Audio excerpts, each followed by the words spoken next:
This is the Grow My Clinic podcast by Clinic Mastery, where we help you deliver amazing client experiences to grow your clinic. Well, welcome to another episode of the Grow My Clinic podcast. My name is Jack O'Brien. I'm excited to be with you for another episode today because we have Sarah Bartholomeusz on the line. Sarah is the founder and CEO of You Legal, which is a legal concierge service, which is an interesting way to pitch a legal service. But You Legal is her company. It's essentially a new category of law firm providing corporate, commercial, all sorts of legal services to a whole range of clients, from itty-bitty sole traders all the way through to a number of ASX-listed companies. You Legal does things differently, which is really exciting. Team members spread all across Australia and different countries. Sarah's won Telstra Business Women's Awards. She's been published in Forbes magazine, CEO. She writes for Huffington Post. She's presented at TEDx. I could go on for hours. Sarah, welcome to the Grow My Clinic podcast. How are you this morning? Thanks for having me. I'm well. You've got a bit of a bio to live up to now. I know. All right, so let's have a bit of a chat. Your area of expertise is a fascinating world to clinic owners out there. We are typically, as the listeners of this podcast, are health professionals that have moved into business and now owning their clinic and looking to navigate that world. So as we get through this podcast, we're going to touch on a number of those things, things like employees versus contractors and ownership arrangements and structures. But before we get into that, I'd love it if you could tell us a little bit about your story and explain what You Legal is and how you've ended up with something like You Legal. Sure. I was previously a corporate lawyer, so I worked for two public companies after leaving a big law firm. So I was disgruntled working as a litigator, found that I was just fighting with people all the time, which you do because you're a litigator, and it just didn't work for me. It wasn't the future. So I went in-house and worked for two big corporates. And the second company I worked for was under a lot of financial distress, and my job there was to sell the non-core assets and make sure that the company could continue thriving, which it's now doing. So that's good news. But when I sold the last non-core asset, which was the largest one, I was made redundant. Right. And I knew that was going to happen because I knew that I had a very fixed role and essentially I'd succeeded, but I was 7 months pregnant with my second child, my daughter Nikola. And so timing-wise, it wasn't great. My dad was diagnosed with cancer around that time. So you guys are health professionals. You know how discombobulating that can be for family life. So there was a lot going on. And basically, I just decided I wanted to take my life into my hands. I didn't want to wait until Nikola was born and get another job in 6 months and have that risk of losing it again. I wanted to control my destiny. And so the very next day after I lost my job, I started my practice, which at that stage I named after myself, like a lot of law firms, SJB Legal. Yes. And ran that with one foundation client until Nikola was born. Took about 6 weeks off, and then I worked when she was sleeping for the next few months. And during that time, I found that I had a lot of other people interested in having service from me, and I felt like I couldn't help everyone. So I looked for ways in which I could help more people that didn't necessarily involve me doing the work. Sure. So it's a huge trap for professionals. They grow this expertise and they want to be the people that do all the work as well as running the business. So I looked at what it was that held traditional services businesses back. In my case, obviously legal firms, huge rent and overheads of unproductive staff, and looked at how I could design a business that overcame those issues. Sure. So You Legal was born about 6 months later, when I started using contractor lawyers. So they all had that top tier background that I had. So I knew that they had great training and good habits and were very client focused, and that they would provide the same sort of service that I would provide as well.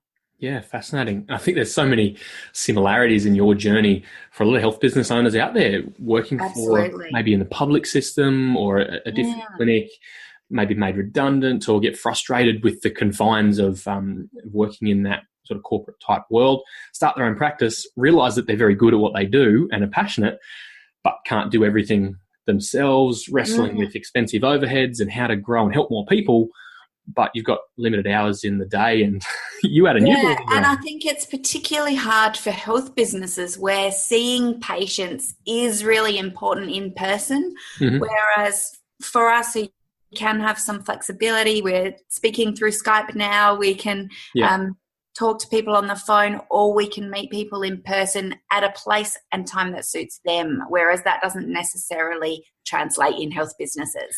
And I think that being said, though, I love that you've been able to think about it and challenge that. And I just had a podcast episode recently with Karen Finnan of online.physio, who runs a completely remote physio practice. Marine from PhysiTrack on another episode speaking about telehealth and remote consulting. So sometimes I wonder if, I'm sure there's plenty of people in the legal world who would challenge you and say you need to have a bricks and mortar office.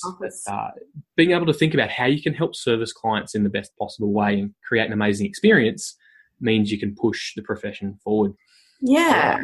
And thinking about what your clients actually want, not what has always been done, is how you innovate, and asking them. That's fascinating. So tell me about that. Did you get much pushback from your colleagues, and how much of that did that shape your mindset, or were you so client focused that you didn't really listen to your colleagues?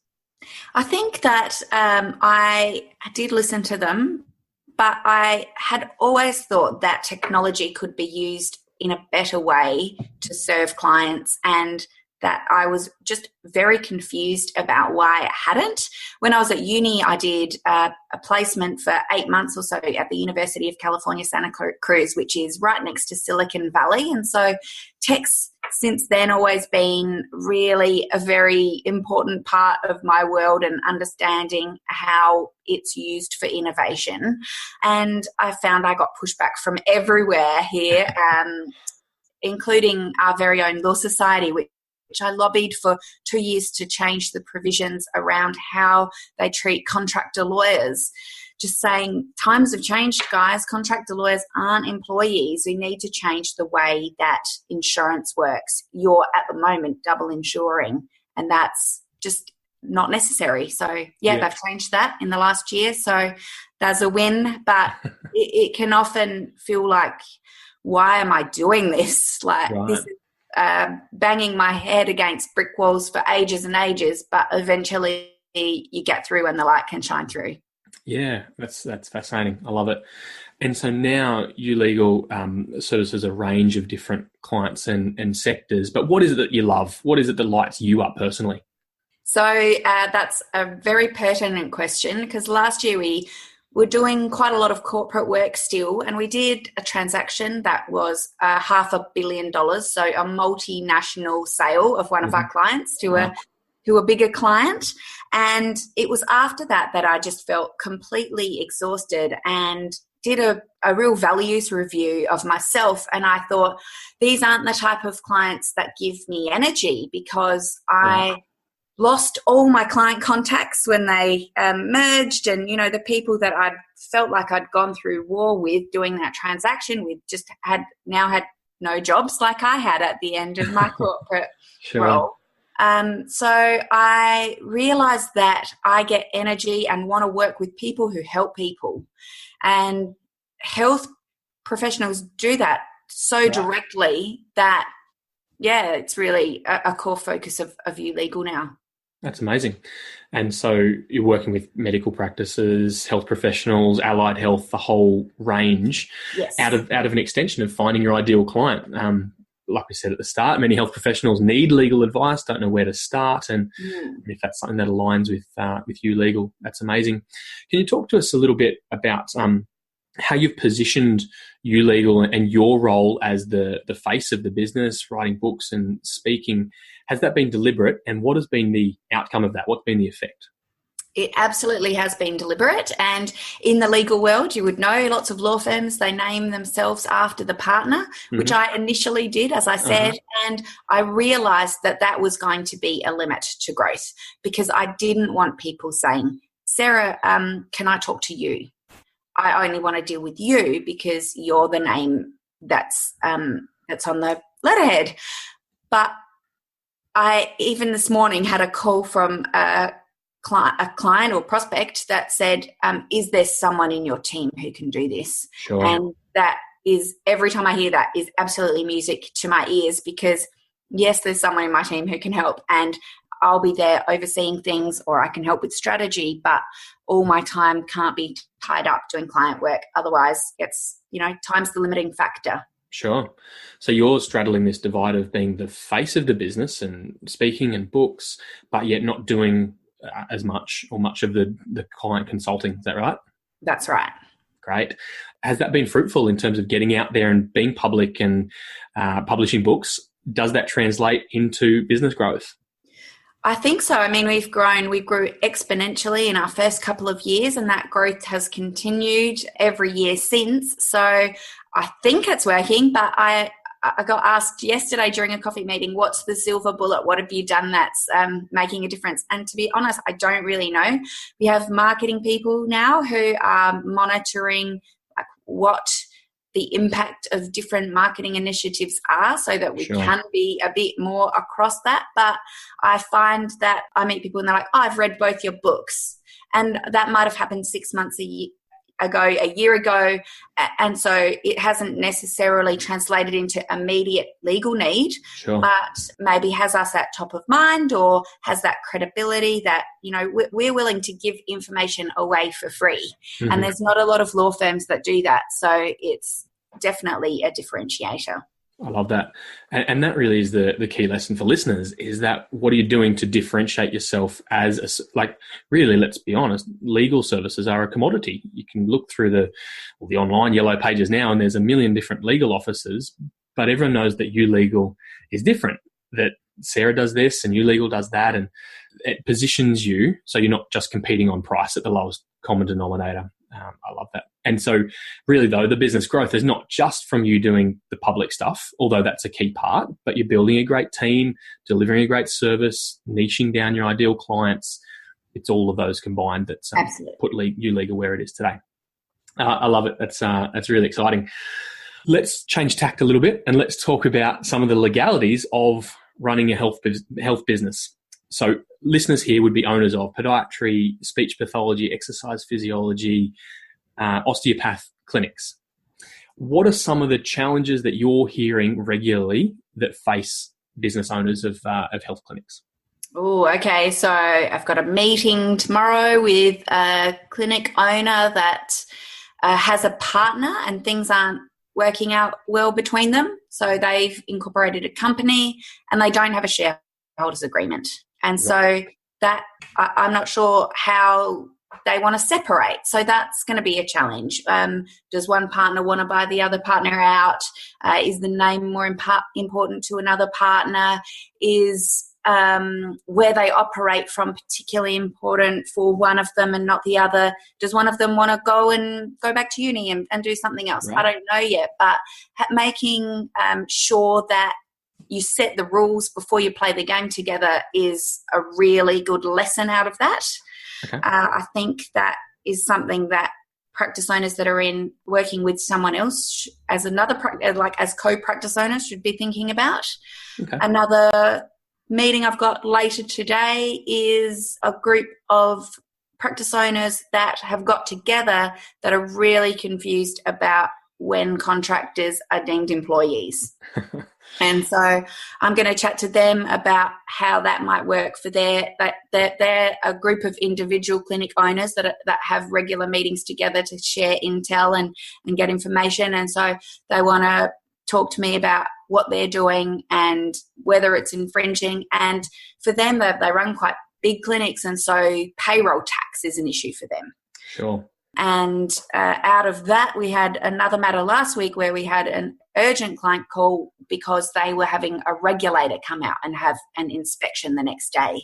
And they wanted to make sure that there was a lawyer there to help them and advise them while they were going through that process, because it was completely foreign to them. They didn't know what to do, and having someone by their side that they could trust, that they knew the process, was really important for them. So there's a few things. I guess another thing that looks like practice owners are particularly interested in is the idea of reviewing, having a lease, entering into lease agreements and knowing that they're getting a fair deal from a landlord, and making sure that they're set up for future success. As I said before, I was a litigator, and my main purpose in life now is to avoid people getting caught in the trap of litigation.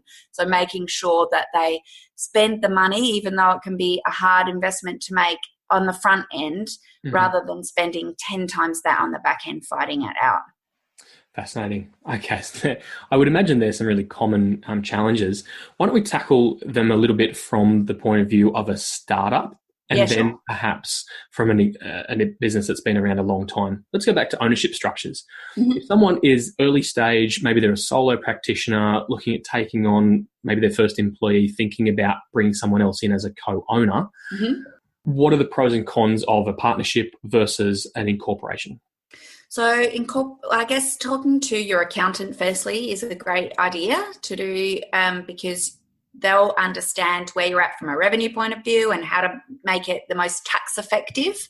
But partnership is actually quite an old-fashioned way to run a business nowadays. It doesn't limit your liability. So if you and I went into partnership together as individuals, then you and I would be liable for each other's acts and omissions. So if I started stealing all the money and we as a partnership owed money to a bunch of creditors, then you would be equally responsible for that. So they could take my house because of your misdemeanors. Correct. And, everyone goes into business with this honeymoon. It's going to be a fabulous idea. But sometimes things happen in people's lives, whether or not that's someone's partner getting sick and them being a carer for a long period of time and not being able to put into practice what they initially thought time-wise. Or I've heard about legal partnerships where people start I don't want to speak negatively about my profession, but just like things in their life change from a romantic point of view, and they no longer have access to what they had when they started out. So that's worth thinking about in terms of partnership. So as you can see, I'm not a huge fan of a partnership model, but incorporating a company, it's a separate legal entity. You can both be shareholders, and your liability is limited to the amount that you've put in. So whether that's 100 shares at $100, and whether or not you own that as your own self or as a trust is another question. So I'm going to get into nuts and bolts of the legals, but and then making sure that relationship is governed by a shareholders agreement and not just the constitution of the company is also a really good idea. Okay, great. So partnerships are a little bit outdated, still have potential, but there's some real challenges around partnership. Whereas a limited liability company means that you're protected and you can have the right agreements in place around trusts and shareholders agreements. Yeah, and then the lease is in that company. It's not in your own personal names, and insurance is easy to coordinate through a company. The assets are all owned in it. And then what you've done is you've created a separate legal entity that owns the business. And so if one of you wants to leave, that's relatively easy. You just change the shareholdings, and in your shareholders agreement, you've already decided how the value of the business is going to be calculated. So that's a benefit as well. You don't have to start from scratch or get someone that you don't know to value the business. And also, if the two of you want to sell the business to another entity, that's easy as well. You just can sell either the shares in the business or the assets of the business separately from the company, depending on the circumstances. As I know, I think you said, it's easy to find legal advice, but legal advice, as with medical health advice, is always, it depends. Of course. Depends on the circumstances. Yeah, I love it. And obviously you're not an accountant, but there's plenty of tax benefits to a company structure versus a partnership or a sole trader. Absolutely. Depending on the revenue, definitely. So let's go then. Let's assume that we've got an experienced clinic owner and they've got a company and but they don't have a shareholders agreement and there's a bit of tension between a couple of different owners of a company. Mm-hmm. What advice do you have for those guys? There's a bit of conflict but no agreement. I guess making sure that when you have meetings, you have agendas and that you document the conversations, and getting advice when you need it, like speaking to an expert, is always a good idea. And as you say, it is hard at that point to put in a shareholders agreement. It's much better to do it when everyone's getting along. Mm-hmm. Yeah. So I guess the take home there is bite the bullet and have a conversation that is a bit tricky. Okay, so let's change tact a little bit here, Sarah. Let's talk about employees versus contractors, the elephant in the room. It's on everyone's lips and ears and eyes at the moment. Let's assume that, again, the similar example, we've got a startup who's thinking about bringing on their first team member. Mm-hmm. Should they consider contracting or subcontracting, which is really apparently really easy, or so it's espoused, really easy, get an ABN and you just pay an invoice? Or is an employee arrangement something that really should be considered strongly? I guess there's a few things to consider. The first one is on the ATO website, there is a contractor versus employee little test. Okay. And it's got all these questions that you can go through. Will you require them to work from a specific place? Can they get somebody else to do their work if they're not available? Will they need to be wearing your uniform? Are you going to direct the times at which they work? So there's a few things from a legal point of view that mean you can very easily establish whether or not they are an employee or a contractor. And it's not, as a practice owner, it's not a risk you want to take. So we had a clinic owner recently ring us and they had a contractor working for them, practitioner, and that person had gone and found out that they were an employee, made a demand for unpaid super, unpaid leave. And as the clinic owner, you're responsible for that. And no matter how hard you try, you can't necessarily control what other people are going to do. You just have to play by the rules in this one, I think. So just to be clear on that situation, Sarah, you might have what you think is a contractor arrangement with someone. They're working under what you think is a contractor setup.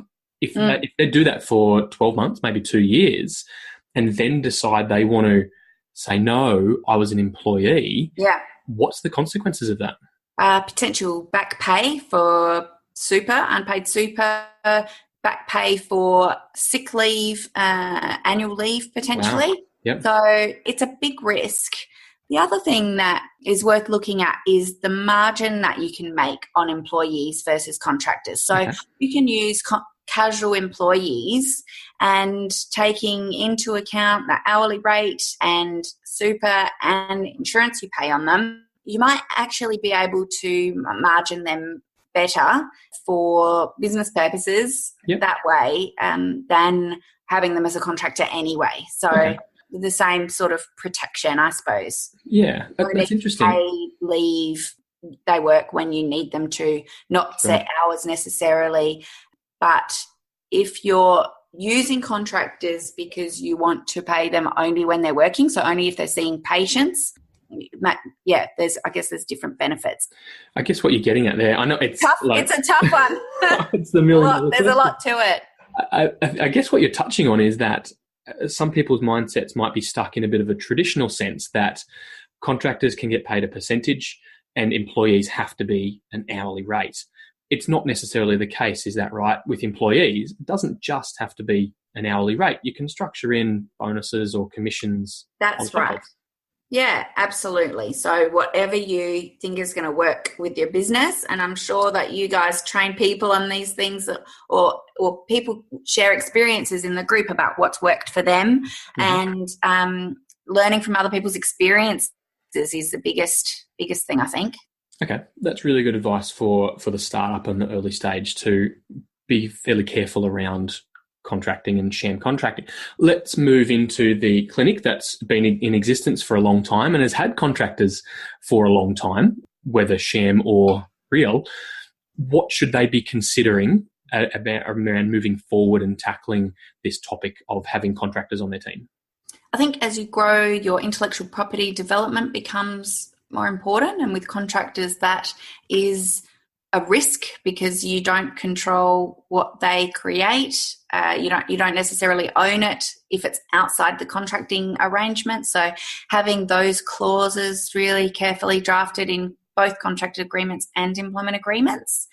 That's one thing that we found with the clinic owner recently, that she's now growing quite significantly, an OT business, and finding that employees are giving a higher level of commitment and matching the values better as she's growing, rather than having that combination of employees and contractors. So I guess it depends on how you run your clinic as well, because as everything legal, it depends. Maybe we can call this episode "It Depends" with Sarah Bartholomeusz. Yes. I love it. I guess the point there and the take home is that if you've got some contractors on your team, it's worth thinking about and having the discussion.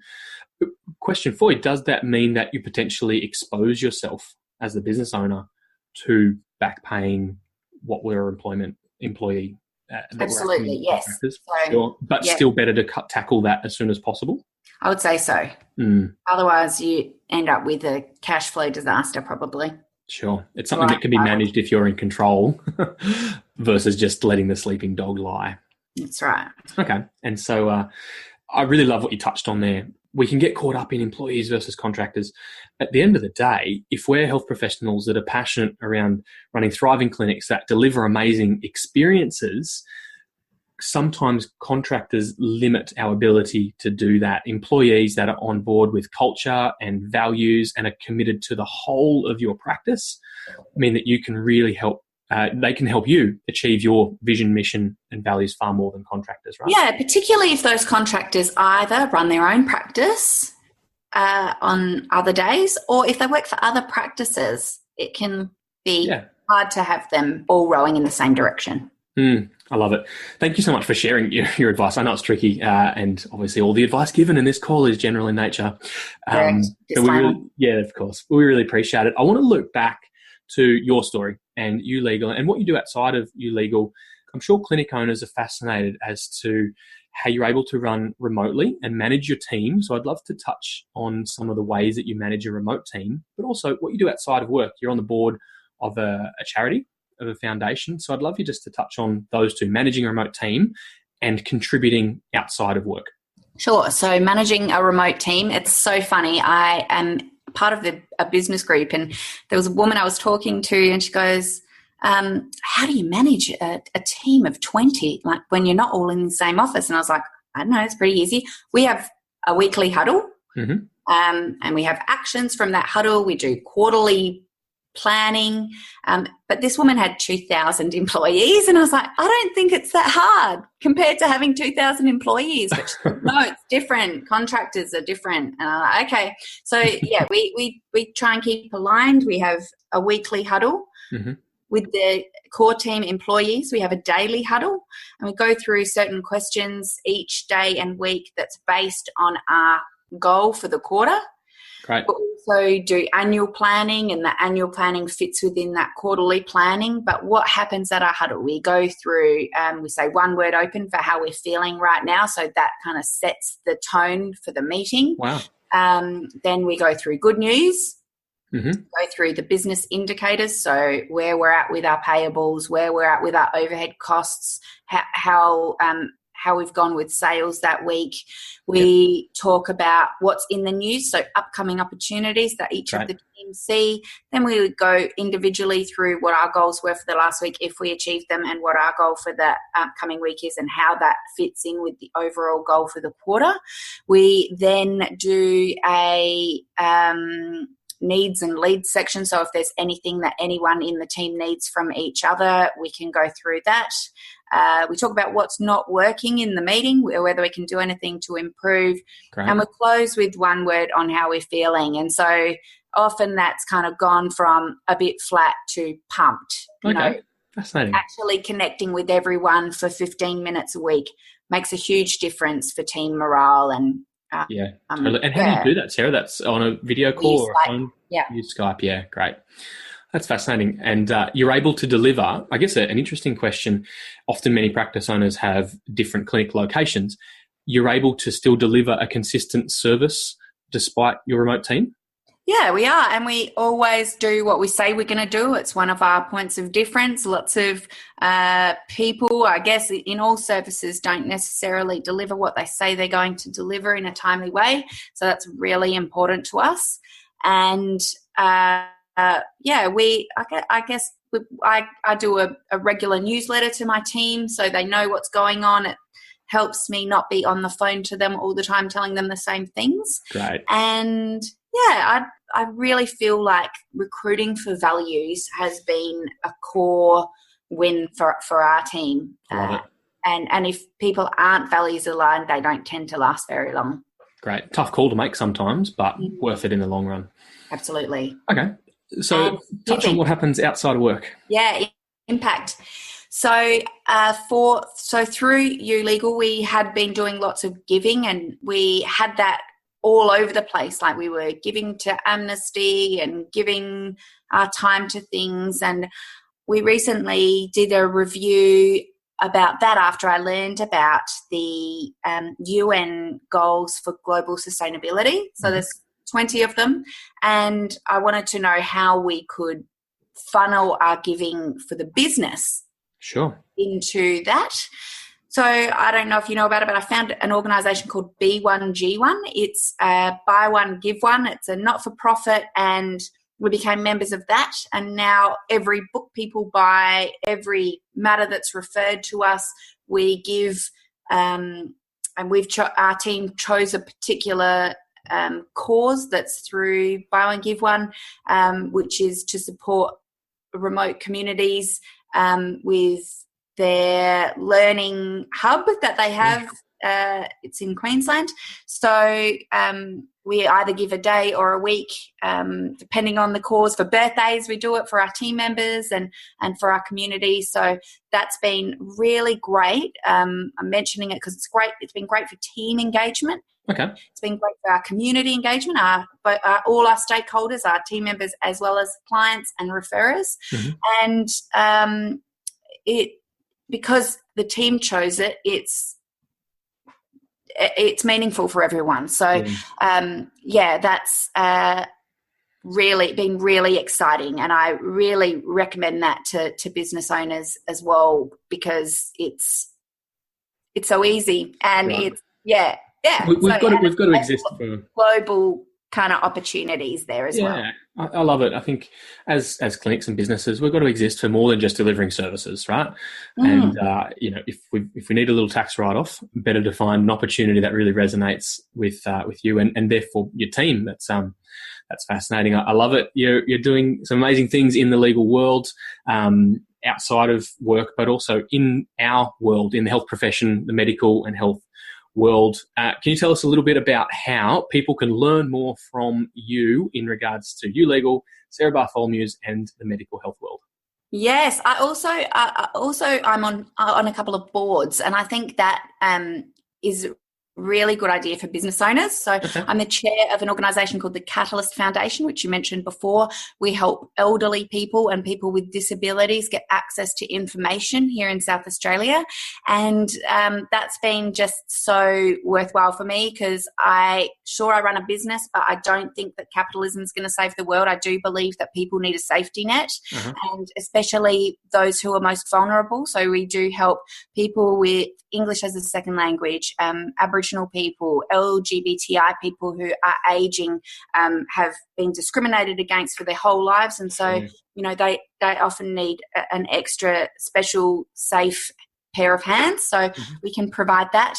I work as a mentor for the Think Lab of the University of South Australia, so helping businesses that are in an incubator grow, and that's great for my business learning as well. Right. And I also work with the Entrepreneurs Organisation, which is a global organisation that helps business owners, because I think even though it might seem a bit silly, I think you'll understand this, that business owners are vulnerable as well, and that they need support because they're out there putting themselves on the line every day for them, for their team, for their community. So I work on the board of the Entrepreneurs Organisation here in South Australia too. So I love it. Thank you for sharing. They're my other giving activities. Right. Good. I love it. And that's really how to find out more about us, we have a website. It's www.ulegal.com.au. So there's information there. We've got a blog focused at health professionals as well. So we've got a newsletter for health professionals as well as a general business one. So you can sign up to that. I've also just written a book called Growing a Medical Practice, which is focused at doctors, but the information in it will be 100% relevant to the listeners because we talk about using social media for health professionals and kind of things that are quite specific to your area that aren't necessarily in general business books. Yeah, I love it. So where can people get that? They can get that on your website, can they? Yeah, so that will be in the published part of our website. And I'm happy for anyone who's listened to this podcast, if they put the code GROW in, I will personalise that book for them. They should be for sale, but they might not be available. They're being printed towards the end of May. But if you buy them, I will ensure you're one of the first to get a copy as soon as they arrive. Great. And so that's using the code word GROW, as in Grow My Clinic podcast, which is fantastic. Sarah, you're amazing. Thank you so much for sharing. And thank you for what you do for our profession and our industry. At least in my personal experience, it's pretty tricky to find advice and just general education, but also advice that's unbiased, that's clear, that's relevant. So thank you so much for that. Thank you for sharing your insights on the Grow My Clinic podcast. And listeners, you can get all the show notes at www.clinicmastery.com/podcasts. You'll be able to find the episode with Sarah Bartholomeusz from You Legal. Sarah, thank you for joining us today. And listeners, we look forward to bringing you another episode really soon. This is the Grow My Clinic podcast by Clinic Mastery, where we help you deliver amazing client experiences to grow your clinic.